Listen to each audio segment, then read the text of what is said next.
596 ఎకరాల భూమిని కొనుగోలు చేసి పూర్తిగా ఎప్పుడూ కూడా వర్షాకాలంలో సబ్మెరీన్ అయ్యి ఉండే భూముల్నే ఒక 10 లక్షలు కూడా చేయని దాన్ని 45 లక్షల రూపాయలు చేసుకుని 596 ఎకరాలు కొన్నారు అధ్యక్ష. అందులో 384 ఎకరాలు డబ్బులు కూడా వేశారు.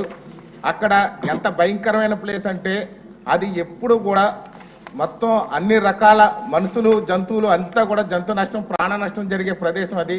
అలాంటి ప్రదేశాన్ని ఇచ్చి ప్రజలు మోసం చేశారు. ఆ మోసం చేసిన పరిస్థితుల్లో మా ప్రాంతంలో కూడా చాలా దాని మీద గొడవలు జరిగినాయి, ధర్నాలు జరిగినాయి, ఎన్నో చేశాము. అయినప్పుడు కూడా దాని పరిష్కారం జరగలేదు అధ్యక్ష. దాని మీద సరైన ఎంక్వైరీ చేసి మన ప్రభుత్వం ఆ యొక్క ప్రజలకు మంచి చేయాలని చెప్పి కోరుతున్నాను అధ్యక్ష. అదేవిధంగా ఈ యొక్క రాష్ట్రంలో పేదలందరికీ ఇళ్ళు స్కీములో పట్టాలు ఇచ్చిన ఏ పట్టాల్లో కూడా చాలా పట్టాల్లో సంతకాలు లేని పట్టాలు ఇచ్చారు అధ్యక్ష. అదేవిధంగా ఇచ్చిన పట్టాల్లో స్థలాలు ఎక్కడున్నాయో కూడా తెలియకుండా ఉంది అధ్యక్ష. ఈ యొక్క ఇళ్ల స్థలాల లబ్ధిదారులకు కూడా ఎక్కడ పట్టాలు ఉన్నాయో ఇచ్చిన పట్టాలు ఎక్కడ ఇల్లు కట్టుకోవాలో కూడా అర్థం కాక కన్ఫ్యూజ్ అయ్యి ప్రజలందరూ ఇబ్బంది పడుతున్నారు అధ్యక్ష. అదేవిధంగా ఏదైతే తెలుగుదేశం జనసేన బీజేపీ సానుభూతి పరులు ఉన్నారో అప్పుడులో ఒక్కరికి కూడా పట్టా ఇవ్వకుండా వైసీపీ ప్రభుత్వం వాళ్ళందరినీ ఇబ్బంది పెట్టింది అధ్యక్ష.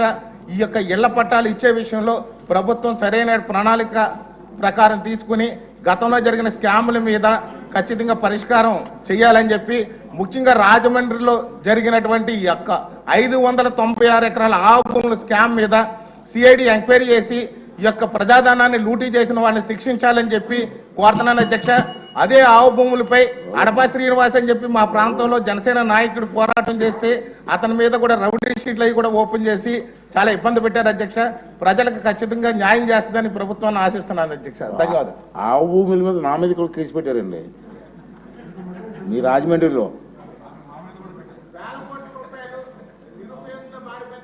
రాధాకృష్ణ గారు తణుకు.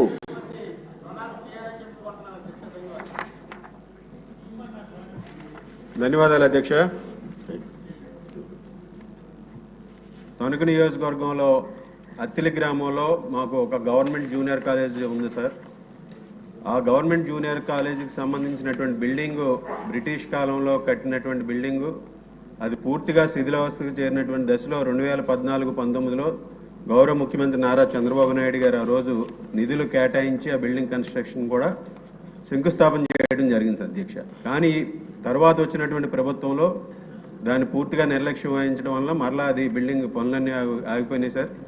ఈసారి మరలా మన ప్రభుత్వం వచ్చిన తర్వాత మన డైనమిక్ మినిస్టర్ గారు లోకేష్ గారి ఆధ్వర్యంలో ఆ బిల్డింగ్ను కూడా పూర్తిగా నిధులు కేటాయించి పూర్తి చేసే విధంగా ప్రభుత్వం చర్యలు తీసుకోవాలని ఈ సందర్భంగా మీ ద్వారా కోరుతున్నాను అధ్యక్ష.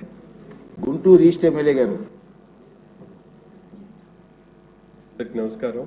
ముఖ్యంగా నాకు ఈరోజు ఈ సమావేశంలో మాట్లాడేటువంటి అవకాశం ఇచ్చినటువంటి సభాపతి గారికి, అలాగే శాసనసభలో నన్ను మాట్లాడేటువంటి అవకాశం కల్పించినటువంటి ముఖ్యమంత్రి వర్యులు చంద్రబాబు నాయుడు గారికి, అలాగే లోకేష్ గారికి. ముఖ్యంగా ఈరోజు సమస్య హజ్ యాత్ర గురించి మాట్లాడడానికి ఈరోజు సమావేశంలో నేను పాత్ర తీసుకున్నాను. రాష్ట్రం నుండి దాదాపు 3900 మంది హజ్ యాత్రకి వెళ్తా ఉంటే ఇప్పటికి కూడా తెలంగాణ నుంచి దాదాపు